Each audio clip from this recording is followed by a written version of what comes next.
Halo Sobat Channel Smart, salam petani untuk kalian semua. Kali ini saya akan membahas mengenai peremajaan kelapa sawit.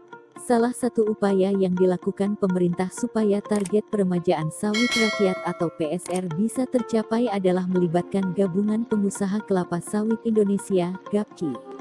Dikatakan Direktur Tanaman Tahunan dan Penyegar Ditjen Perkebunan, Heri Triwidarto, perusahaan perkebunan kelapa sawit anggota GAPKI diminta mengajak petani plasmanya juga petani swadaya sekitarnya yang memenuhi syarat PSR yaitu tanaman tua, produktivitas rendah karena dulu menggunakan benih ilegitim untuk ikut dalam program peremajaan sawit rakyat.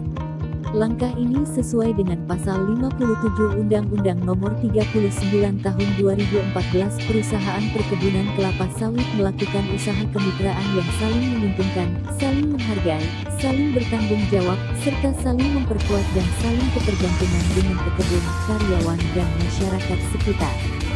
Salah satu kendala realisasi tanam PSR adalah ketersediaan benih.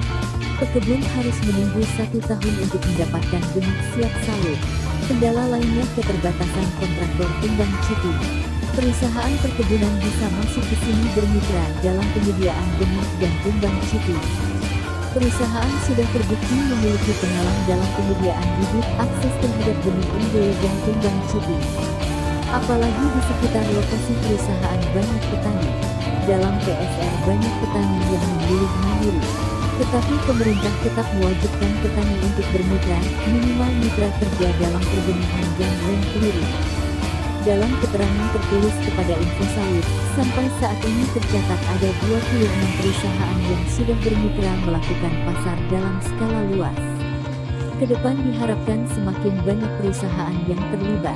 Rekomtek yang sudah diterbitkan untuk PSR yang melibatkan perusahaan perkebunan sebagai berikut: PT Hindoli, 20 koperasi, 8.906 hektar, 4.098 pekebun; PT Karya Tanah Subur, 14 koperasi, 5.112 hektar, 2.002 pekebun; PT PNV, 15 koperasi, 3.911 hektar, 1.646 pekebun; PT PN 1314 koperasi, 3.468 hektar, 1.388 pekebun; PT Pinagio Utama, 6 koperasi, 3.192 hektar, 1.312 pekebun; PT Wilmar, 8 koperasi, 3.508 hektar, 1.200 pekebun; PT Sampurna Agro, 3 koperasi, 2.573 hektar, 1.299 pekebun. PT Asian Agro Group, 13 koperasi, 2.833 hektar, 1.183 pekebun; PT Bumi Maju Sawit, 4 koperasi, 2.329 hektar, 829 pekebun; PT Antang Ganda Utama, 6 koperasi, 2.156 hektar, 802 pekebun; PT Unggul Media Teknologi Lestari, 6 koperasi, 2.503 hektar, 765 pekebun; The Capital Group, 5 koperasi, 2.045 hektar, 1,010 pekebun; PT Patisari, 6 koperasi, 1.992 hektar, 976 pekebun.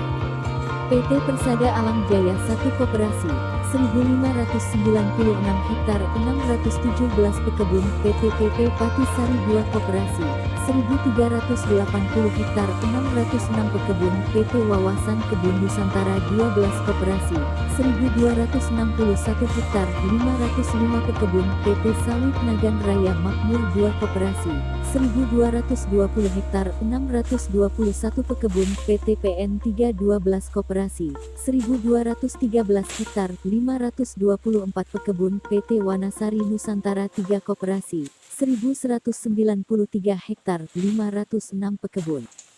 Kalimantan Sawit Kusuma, 10 koperasi, 1.143 hektar, 433 pekebun; PT Sawit Jujuhan Abadi, 5 koperasi, 1.011 hektar, 497 pekebun; PT PN 411 koperasi, 1.003 hektar, 546 pekebun; PT Arta Jaya Sawit, 2 koperasi, 985 hektar, 415 pekebun; PT Bungo Suko Menanti, 3 koperasi, 976 hektar, 581 pekebun; PT Wanasari Nusantara, 2 koperasi, 966 hektar 429 pekebun PT Sampurna Agro 1 Koperasi, 929 hektar 334 pekebun.